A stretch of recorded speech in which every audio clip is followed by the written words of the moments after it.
5 p.m. on Monday, October the 5th, 2020.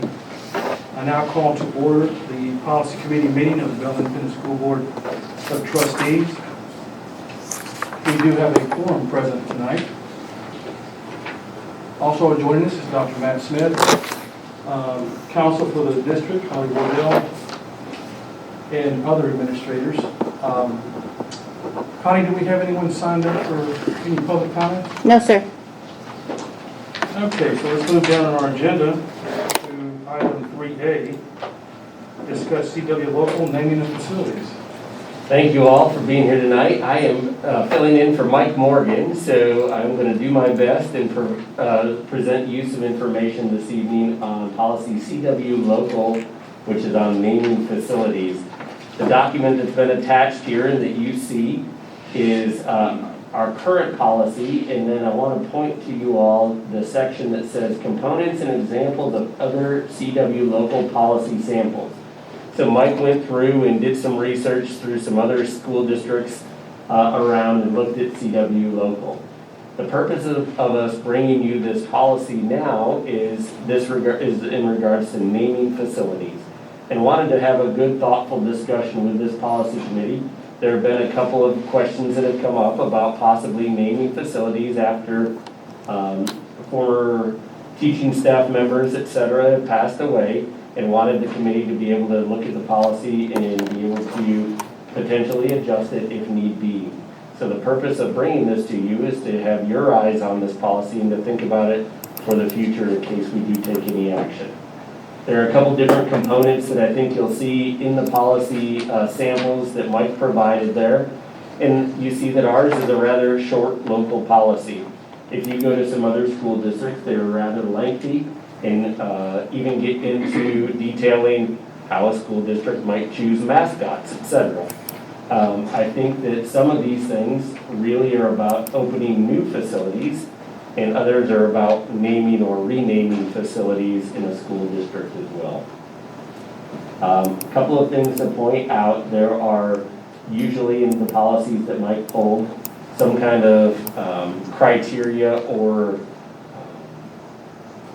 I don't want to say values, maybe value statements, just things for the board to consider in there, but they all say it's the board's decision on how to name their facilities. They also, in some, talk about the process of developing committees to actually name facilities and to run that by a committee process. We have a standing committee called the Facilities Committee that might be a way to go about that as well, just food for thought as you're looking through these things. And finally, I think the last thing to point out in all of these is that lost my train of thought for a second here, so I will just open it up to you all. I'll see if I can recover my train of thought in a second. But again, purpose was to present to you our policy and then some additional policies and open a discussion. There is no action requested on this evening.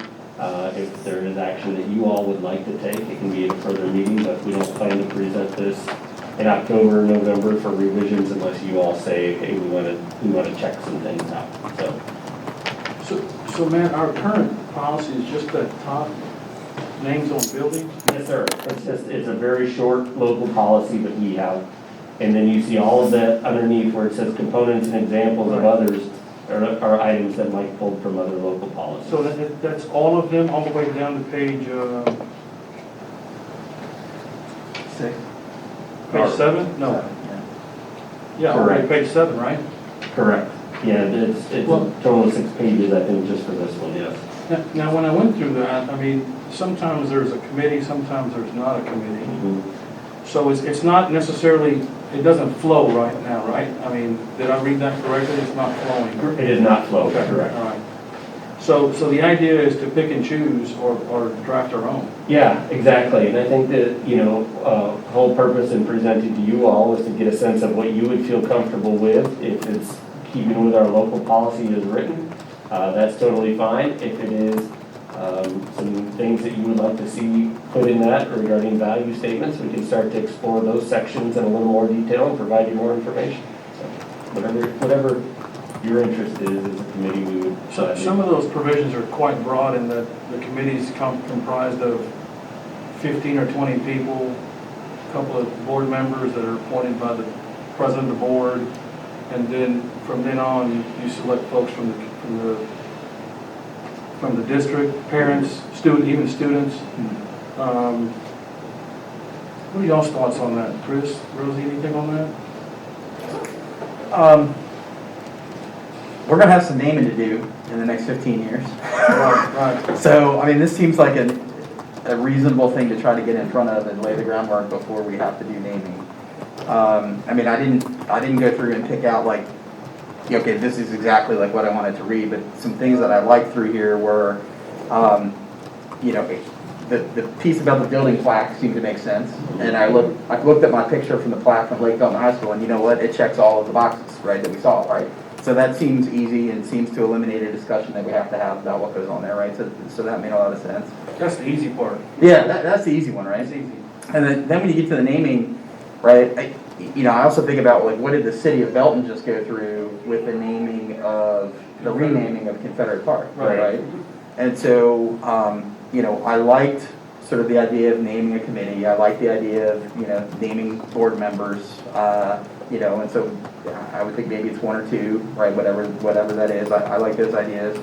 I like the idea of sort of specifically having a diverse representation of the population, right? And so be that, business people, be that employees, be that, teachers, be it students, parents, whatever. Like I like, chambers of commerce, whatever. Like I like the idea of getting a good cross section across the community.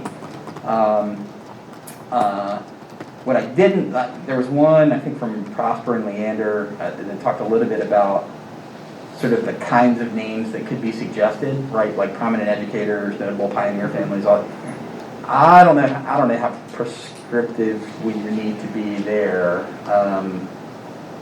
I don't know, but I mean, I was more looking at this just kind of from an umbrella standpoint. Like these are some things that I like seeing across all of these. So. And these are all bigger districts that are, that we took this from.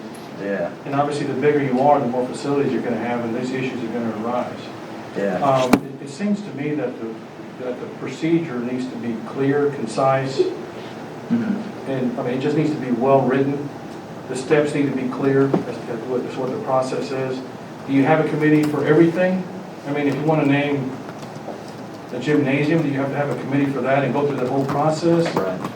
Does that apply to new facilities only, or is it existing facilities? I mean, I think those are the kind of things that we need to work through. Yeah. I mean, I can think of an existing facility that might need a new name. Now, we're not going to get into that tonight, but yeah. Right. So. And there is one provision here that talks about how do you get the process rolling. Yeah. Okay. You submit that to the superintendent. Is that an item that's put on the agenda once you communicate with communications department? I mean, how are we going to get the ball rolling? How does a citizen in this district get the process and get rolling to get a name in front of somebody or some committee? I mean, I don't remember which district it was, but one of them said basically like, okay, well, 90 days before you're going to need the name, then that's when you're going to start, right? Right. And so I don't know if we need to do that prescriptive or not, but maybe that addresses what you were just talking about. Holly, any issues that we need to be concerned about from a legal standpoint? From a legal standpoint, not really. No. It's a PR issue, and then people can become very passionate, about this difficult things that boards do to make this decision. They even drew an exception to the process where it was a big donor. Yeah. Someone that donated a bunch of money to the district, so that process we would just eliminate the entire process. Okay, this is the Smith building, Right. or whatever, all right? Right. How do y'all feel about that? I mean, I almost feel like you do have to take those situations as a one-off as part of that event, right? Of that, whatever that lump sum is. I don't know if there needs to be a separate. And what's a policy big procedure for donor? that. Well, right. What's That's a big whole donor?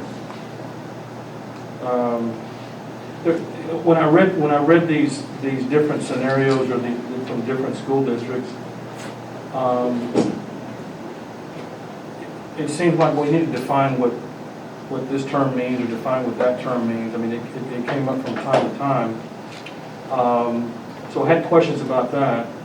But I think what we need to do is just narrow this down and pick something that looks like we want to, as a skeleton, and then just expand on it, or pick it as it, as it's drafted.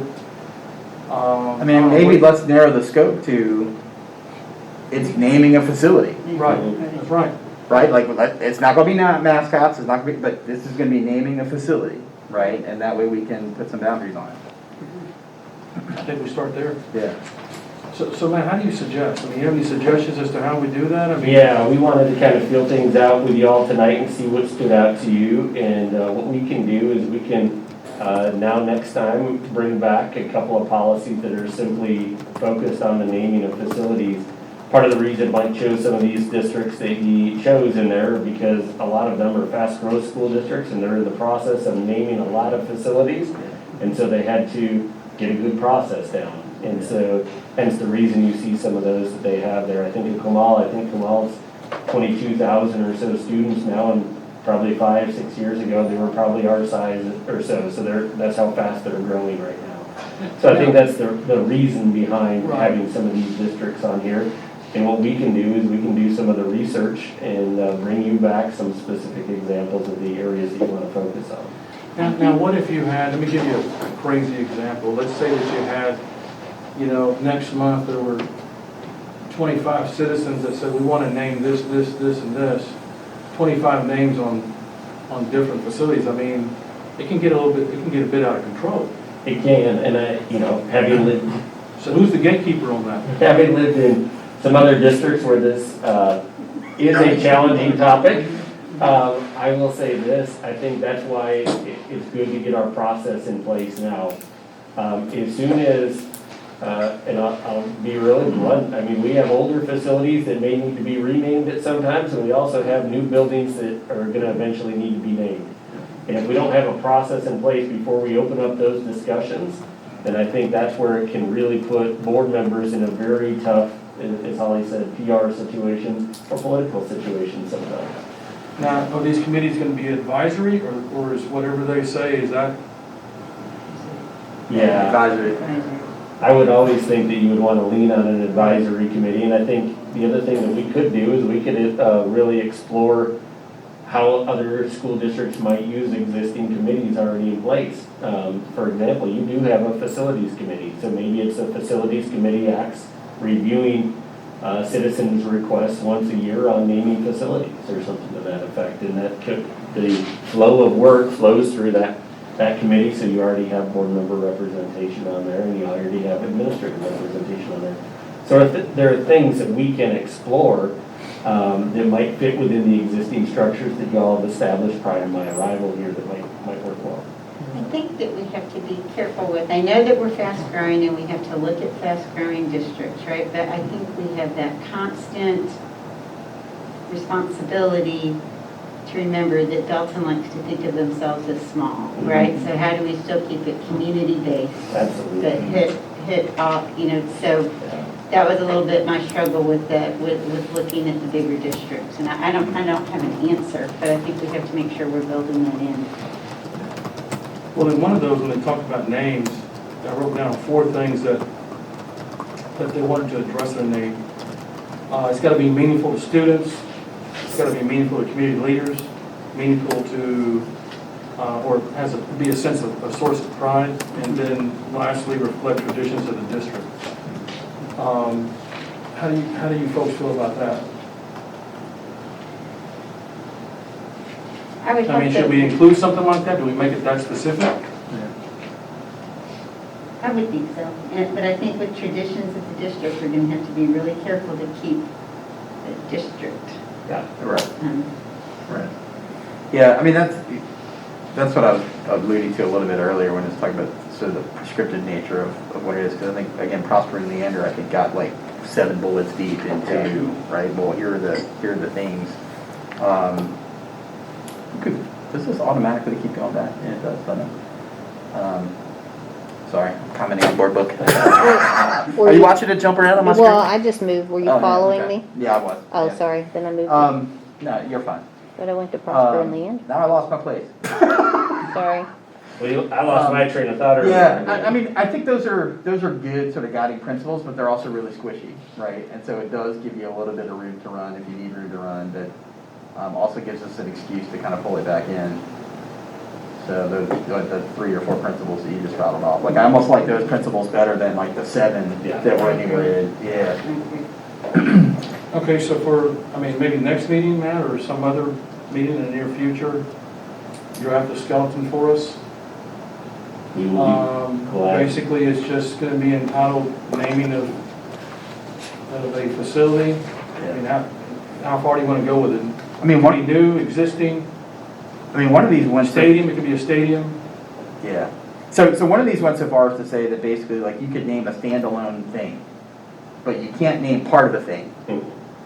Right. So it's not the, Alcozer CTE kitchen, right? So. Oh, it could be. Yeah. Yeah. How big of a donor are you? No, I mean, if you want to do that, maybe we can talk, but, But I think those are good examples for us Yeah. to figure out, right? And that's why Right. we put a policy in place, is to make sure that when we're entering into these conversations, that there's clear parameters for everybody, but there's also an understanding and a respect for people, because like I said, there are some tricky situations you can have sometime. If names come up that are your public may want to name a facility after, but the board doesn't choose to do so, that puts you in tough spots sometimes. Yeah. And so I think having a clear policy on it will help. Now, can a board on its own motion name a facility? So the way I read things, and I'll have to lean on Holly for this one, but the way I read things within our current policy is it stands. I think y'all have total authority on this right now. Full discretion. Yeah. but, and I think quite honestly, it still could be that way, right? I mean, if we Right. talk about an advisory committee, like, okay, Right. great, bring your 5 best ones forward to the full board, but that doesn't technically mean you gotta pick one of those 5. That's right. Yeah. Okay. So are we clear on what the next step would be? We will draft a skeleton for naming a facility for y'all to review. We will try and include some of the, I think Rosie said it very well, things that are unique to Belton and that keep the community feel in Belton ISD, and try and make sure that those are some of the values that we put in there. I think it's going to be interesting timing for us as we open up discussions on profile of a graduate and things, and later this year I'm going to engage y'all in some discussions about core values as a school district, and it might be perfect timing to incorporate those, whatever y'all decide on those core values, into a policy like this. So when we name a facility, the people that we name it after, the name that we give it reflects the values that you want to see in the school district. So we'll bring you a shot and we'll go from there. Now, what about a situation where, and it also needs to have a trigger mechanism in it. You know, how's the process gonna get triggered? Next thing would be like, if you have a bunch of facilities and no one's ever said anything about naming them, I think we need to have something there where the board has discretion in submitting that, and you can even maybe put it in there for public comment. If there's a suggestion for a name, and then open it up for public comment, and then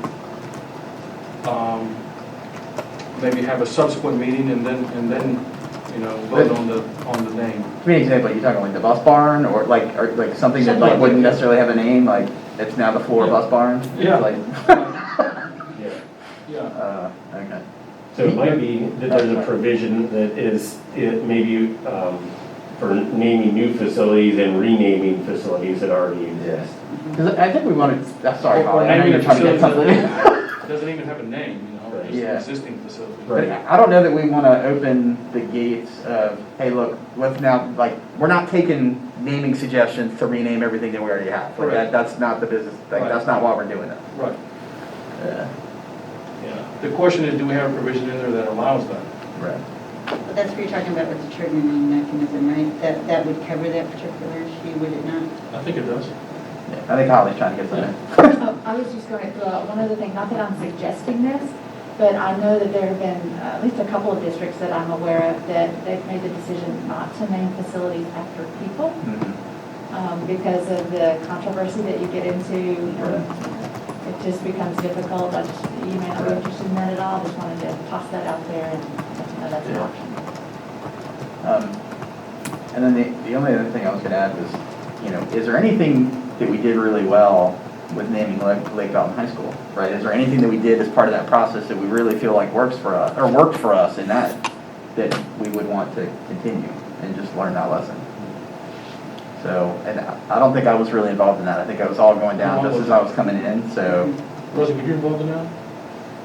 Yeah, but I Well, loved Suzanne, it you were. when we had the presentation of all the kids coming in and talking about the history and the Mhm. names and all that. Whoever organized that did a Yeah. fabulous Oh, I get to job. speak. Yeah, I Yeah. know. Oh, geez. You can speak. I've been waiting. I've been waiting. I want to jump in, you know. No, come on. So, like for Lake Belton High School, a lot of that, we were given a list of things. We, as board members, came up with names. Names came out of committee meetings with the community. We picked the top 5 or whatever it was. And then administration, they basically said what they like, but the board at the end of the day, we chose the Charter Oak based on, I think Janet had like a piece of wood or piece of oak or something that was significant or spoke to that. And that's how we came up with Charter Oak. So it wasn't that we set out and just had all these different committees and, it was similar to what the city of Belton just did for the renaming Yeti Pope Park. But at the end of the day, the board decided and we voted. We had X amount of votes for each of the names and that one won out. And that was just actually decided at the dais. That's a way of doing it. I mean, if it's worked for us. I mean, But it's good to have the policy. Yeah, no, absolutely, So for absolutely. those who are not here the next time, Yeah. this will be great for anybody sitting in our seats to just have a framework to work with. What about the mascot? Are we going to address that too, or maybe the mascot? I mean, it's in here. I would suggest on some things, and it depends on how much control the board wants to have in some of these items, being honest. I would suggest in some things like a mascot, that is something that you really want to get the students that are going to go to the school involved in. Absolutely. That's what this And is. that would be Yeah, good. like we just deferred, Yes. yeah, we punted on all the elementary We did. mascots, right? I That's mean, what- that's as kind of tough what as that this was to is. stay out of. It's hard, right? Right. It is hard. Yeah. Okay.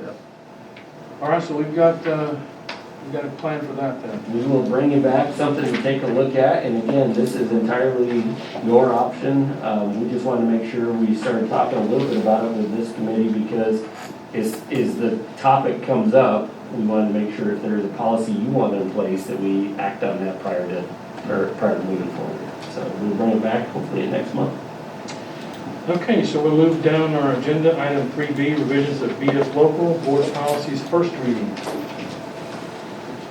Good evening. Hi.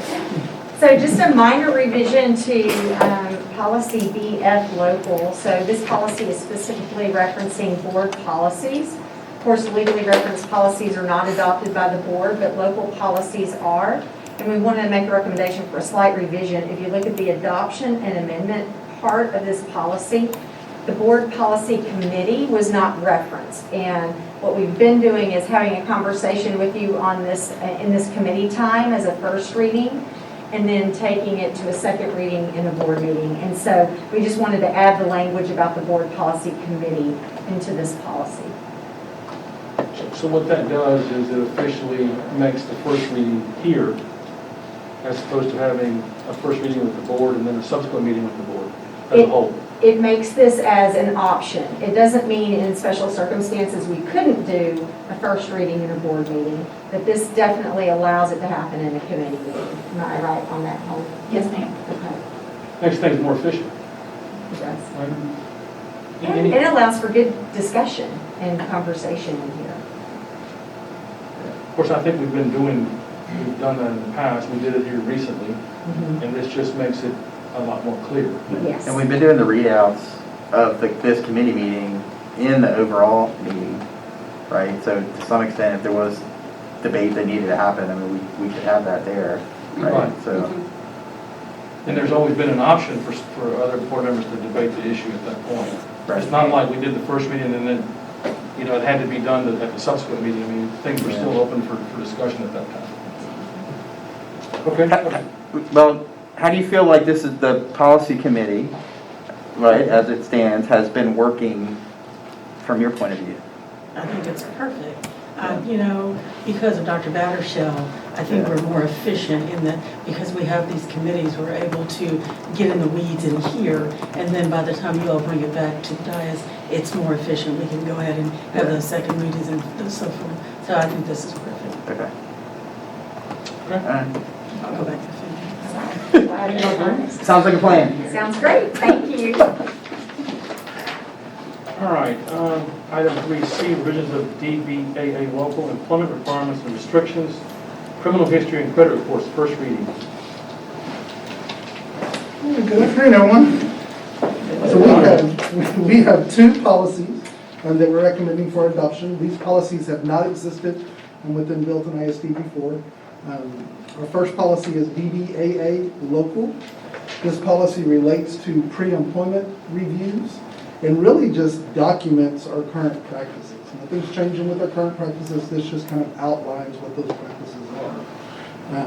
It outlines existing practices with obtaining criminal history information on final candidates for employment. We do seek that information on all final candidates for employment. It specifically states that we would not consider a candidate whose criminal history may pose a threat to a student or a staff member, or whose criminal information history is inconsistent with the job duties for the position being considered. The policy does list several factors that will be reviewed in an applicant's criminal history that we'll look at to make a determination. And the policy also includes language that SBEC would be notified of any certified individuals that have a criminal history. This is a requirement by law, and provide the district an option to obtain a credit history. That's the last thing that you'll see there underneath credit history. We have the option to obtain a credit history if desired for positions where a credit history may be appropriate. So if we had somebody in the business office, for example, if we had a CFO position vacancy or something like that, Jennifer's not going anywhere.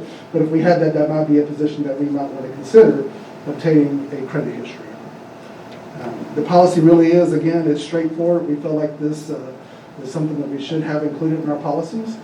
We have practices and administrative guidelines that cover this, but really felt like it was important to have it in our policies. So with that, I'll open it up to any questions regarding DBAA. On the credit history, I mean, you can argue that it could apply to any position. I mean, if you're hiring a teacher and someone's has a history of not paying their bills, you know, it could affect credibility. So is there some other, I mean, how do you make a determination that it affects, is related to that particular job? Yeah, that's a good point. I'm not refer to you in terms of the legal things for that, but I think our opinion would be if somebody is going to be handling finances or discharge funds, that's the time that we would. And money. That's Right. good. That's traditionally how it's been. Right, any transaction involving money of some sort. Okay. I would say it might be a little more in depth than that. It's an overseeing of all the money. And the reason I say it like that is we have transactions that happen on a regular basis with teachers and club sponsors and various things like that. But it's really about the overseeing of the money and the overall financial health of the school district. Is this just a draft, or will this be looked at again? This would be the first reading.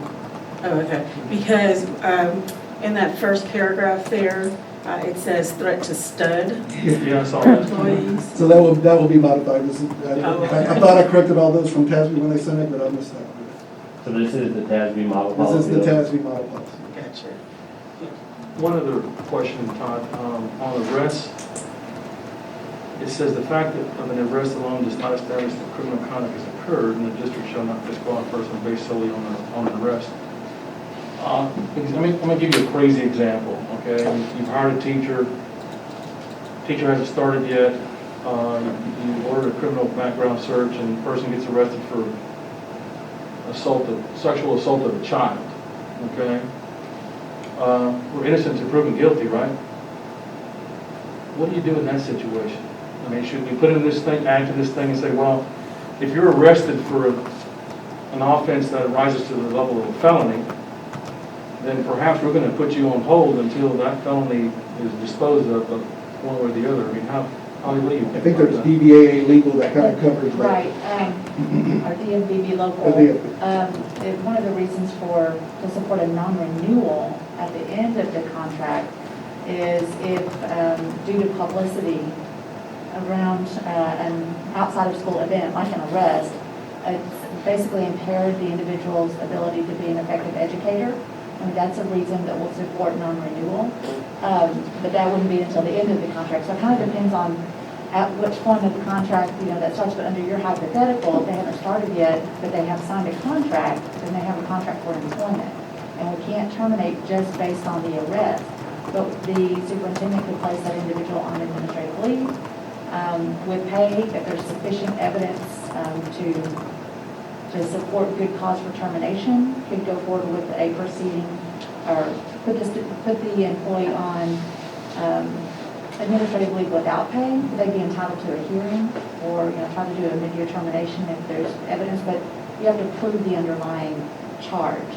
So a lot of times those employees are put on administrative leave with pay, and they're reported to SBEC, the criminal investigation goes forward, and sometimes you just have to wait.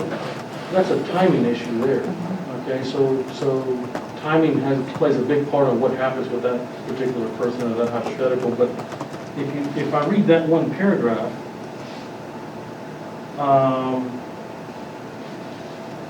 That final sentence seems to sum up exactly what you just said, Harley, about, Yeah. if after the fact. After the that fact. The decision can be made if that arrest is, the employment decision based on the conduct underlying the arrest, if the conduct makes the person unfit for the position in question. now what So if I that just sums that up. Right. So what if I just interviewed this, I haven't signed the contract, and then I get arrested, and then I look at that provision myself and I say, wait a minute, you're not hiring me because I got arrested. But I'm looking at your policy here, and that arrest, you can't consider that an arrest and make a determination whether you should hire me or not. Right. Like I said, they would have to prove that that was the motivating factor for not Right. being hired. And, but there's less obligation to somebody if they don't have a contract. I see. So that can be modified to eliminate that argument, or does it even matter? It could matter. I'm not sure that you can modify this, though. Yeah, right, that's what I'm asking. Right, the arrest just is something that, and because there's case law that indicates that it disproportionately impacts people of color, if you take into consideration an arrest, and that would be discriminatory based on I see. race or color. I mean, that's the reason we can't rely on an arrest. So it's a fact issue as to whether we did or not. It is. Yeah. Okay. And usually in certain circumstances like that, there's additional information, not just based on the arrest, that might warrant a second thought as to, even if somebody's been given an offer, if it hasn't been approved by the board, their contract hasn't been approved by the board, if it's something that has to come to the board, the administration could, change their mind based on new information. They're just not supposed to make a decision exclusively based on an arrest. What does it cost us to have a credit report and the criminal history done? Do you have any idea? I think it went up to like $4 per individual, per So run through. It's nominal. A nominal amount. Well, when do you Now, they have to typically, be fingerprinted, and I think that charge is like $45 or I see. $55 or something. when do you typically decide to go ahead and proceed forward with the, So all final decisions come from human resources, so we'll work with the campus principals, the department managers and supervisors, directors, and they provide recommendations to hire, but we generate the criminal histories at that time, if they've been fingerprinted. and do name-based checks on individuals, which is just a review through the DPS, and it should show us any arrests. Do you do it? Fingerprint is a national check, though. I see. Do you do it before a contract's signed or after a contract? We do it before any contracts are. Okay, so that eliminates that timing issue. Yes. Okay. And one other point on the credit checks, Yes. under federal law, there are only, there are certain conditions that have to be met before you can run a credit check on an employee. And I don't remember those off the top of my head, but so you couldn't just do that for every employee. It would be expensive to do that anyway, but there are certain criteria for that. Can they wait, can they consent? Or you just can't use it in? I think you can't even run it Okay. unless those criteria are met under I the see. Fair Credit Reporting Act, which Right. is referenced in this policy. Okay. Any questions? Any other comments about that, man? Not at all. Anything else on that? No, sir. All right, so mosey on down to item D, revisions to DED local vacations and holidays, first reading. Yeah, so DED local is the second policy we're bringing forward to you tonight. Again, this is really just documenting kind of our practices. And again, this policy has not been adopted previously by the district. This policy is really short and sweet. It's covering vacation days. And we only offer vacation days to our 260-day employees. Everybody else's time off generally falls up after their contract period has ended, or is part of their non-duty days usage that they can use at various times. 260-day employees, there's 260 work days in a calendar year, so these 260-day employees get paid for every day of the work week throughout the full calendar year. And so this group, we do provide vacation days to. We provide 5 days to them. And that's, to be eligible, they got to be one of these 260-day individuals. We provide 5 days. It's prorated based on the number of months of their employee. So if they start late, so their time will be prorated. There's an approval process where they have to provide a week's notice of any usage of vacation days. And it does not carry over from year to year. There's a time where they have to be able to utilize those days every year, and it's not paid out at the end of the year. But this policy really directs them back to those administrative guidelines that I've kind of just spelled out to you in terms of kind of our criteria for all of those things. But we did feel it was important to provide this in policy because we do offer vacation days for these employees. Of course, the important thing is that it's what you're doing anyway. It's what we're doing today. You're right, that's correct. It's just documenting our current practices. Do we have any history of why we did not adopt this in the past? I've done some looking and searching, and I really don't know why we haven't adopted this in the past. These two policies came up in update 115, just as a courtesy to tell us, hey, you haven't adopted these in this past. This may be something that you're wanting to look at. I don't think there was any changes to them from TASB, but these are the TASB models, and it does apply to us. So I thought it was a good time to do that. Todd, any other reason to do it other than it's just mirror images what we've been doing? Anything else? You haven't had any issues? I have no issues with it. Okay. All right. Questions from anyone else? So who on a campus is a 260 day? So this that's a great question. I'm just trying to figure out who these people are. This applies mostly to like your custodians, on some campuses like your custodians. Okay. It's going to be most of your auxiliary workers, maintenance, our electricians, custodians, Okay. techs, the maintenance techs that we have, facilities techs that we have. Gotcha. It's going to be those individuals. Mostly David Bennett's, Okay. and some of the keys, because custodians and groundskeepers. Okay. Mostly what time was it? David Bennett's area of responsibility. Okay. And to See, I'm clarify, glad I asked that question because I was going a completely different direction there. well, and to Okay. clarify even more, this is not administration. Right. That's Just right. to be honest. Yeah. Okay. So they're all 260. So even like they're working even in the summer when schools are down. We got the full custodial staff. That is correct. Okay. You're right. I guess I would not have Realize that, okay. And they do a great job. Oh, I'm not doubting that. Yeah. Todd, anything else on that? No, sir? All right, so we'll move on to 3E, review BJCD legal and BJCD local superintendent eval. So these two are just shared with you for review. There's no request to alter these at this time. I did want to make sure that the policy committee was aware of our current policies adopted regarding superintendent evaluation. Obviously, I get to be evaluated this year by y'all, and we're going to be talking about that over the next couple of months here. And I wanted to make sure you all had this fresh in your mind. So the only purpose is to make sure that you had the current policies in place and that we were talking about those. I will be discussing with you all next steps for superintendent evaluation coming up, and I think that we have a formal evaluation plan for January. So it's something we're going to have to land on an instrument here in the next couple of months. Of course, all this that's written here, that's all promulgated by law, right? I mean, we can't change it anyway, On right? the legal. I don't read that part. Yeah, legal part, right. Matt, is there anything about, I mean, you look at the policies now about evaluation. Yeah, Anything that kind of bugs you or that you would prefer to see? No, I think the biggest challenge that we have right now is not in policy. It's, from my point of view, my biggest challenge is that there is a student performance section on the evaluation.